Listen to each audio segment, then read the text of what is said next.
وہ جو نہایت مہربان ہے، اسی نے قرآن کی تعلیم فرمائی، اسی نے انسان کو پیدا کیا، اسی نے اس کو بولنا سکھایا۔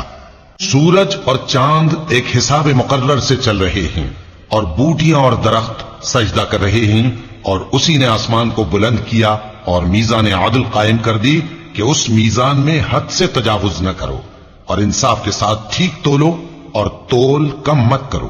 اور اسی نے خلقت کے لیے زمین بچھائی، اس میں میوے اور کھجور کے درخت ہیں جن کے خوشوں پر غلاف ہوتی ہیں، اور اناج جس کے ساتھ بھس ہوتا ہے، اور خوشبودار پھول۔ تو اے گروہ جن و انس، تم اپنے پروردگار کی کون کون سی نعمت کو جھٹلاؤ گے؟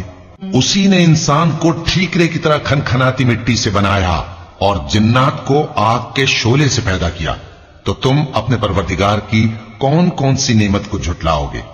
وہی دونوں مشرقوں اور دونوں مغربوں کا مالک ہے، تو تم اپنے پروردگار کی کون کون سی نعمت کو جھٹلاؤ گے؟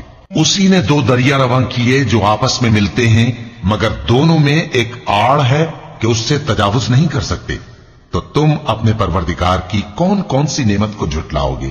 ان دونوں دریاؤں سے موتی اور مونگے نکلتے ہیں، تو تم اپنے پروردگار کی کون کون سی نعمت کو جھٹلاؤ گے؟ اور جہاز بھی اسی کے ہیں جو سمندر میں پہاڑوں کی طرح اونچے کھڑے ہوتے ہیں، تو تم اپنے پروردگار کی کون کون سی نعمت کو جھٹلاؤ گے؟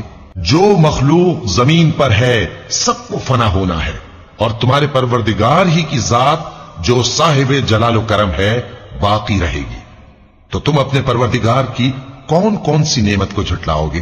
آسمان اور زمین میں جتنے لوگ ہیں سب اسی سے مانگتے ہیں، وہ ہر روز کسی نہ کسی کام میں ہوتا ہے، تو تم اپنے پروردگار کی کون کون سی نعمت کو جھٹلاؤ گے؟ اے دونوں جماعتوں، ہم ان قریب تمہاری طرف متوجہ ہوتے ہیں، تو تم اپنے پروردگار کی کون کون سی نعمت کو جھٹلاؤ گے؟